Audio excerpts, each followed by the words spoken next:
Republicans have won 7 of the last 10 presidential elections, and were it not for unusual circumstances, might have made it a clean sweep. Jimmy Carter won with just 50.1% of the vote in 1976, despite the Watergate scandal hanging over Republicans' heads. And Bill Clinton won with only 43% of the vote in 1992, thanks to help from Ross Perot. And Clinton only reached 49% as an incumbent in 1996. During that same time period, though, Democrats dominated congressional elections and governorships.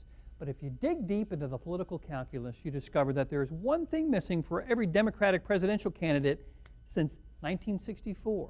Lyndon Johnson in 1964 won with such a massive landslide that he even won a majority of the white vote, and was the last Democrat to do that. Democrats peaked in 1976 when Jimmy Carter got 48% of the white vote, and they bottomed out with just 34% for Walter Mondale in 1984, and have averaged about 40% for the last 8 elections.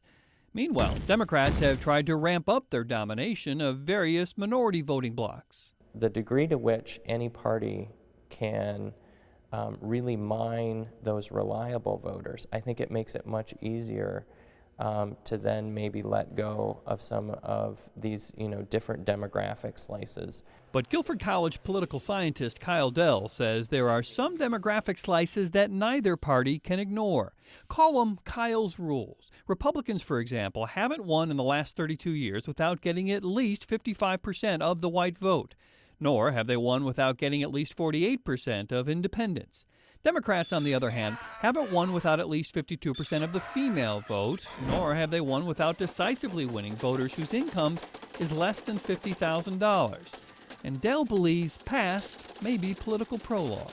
If I had to pick a group that the election's going to turn on, I would look at voters between in the income bracket ranging between $40,000 and $50,000. When Democrats win that group, they tend to win the White House.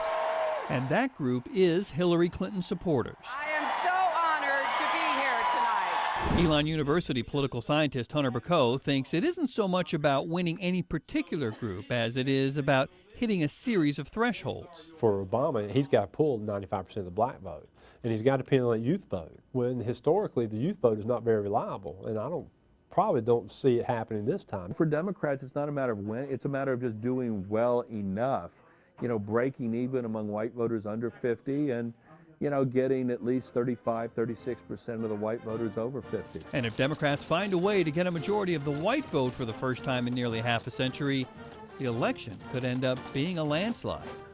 Bob Buckley, Fox 8 News.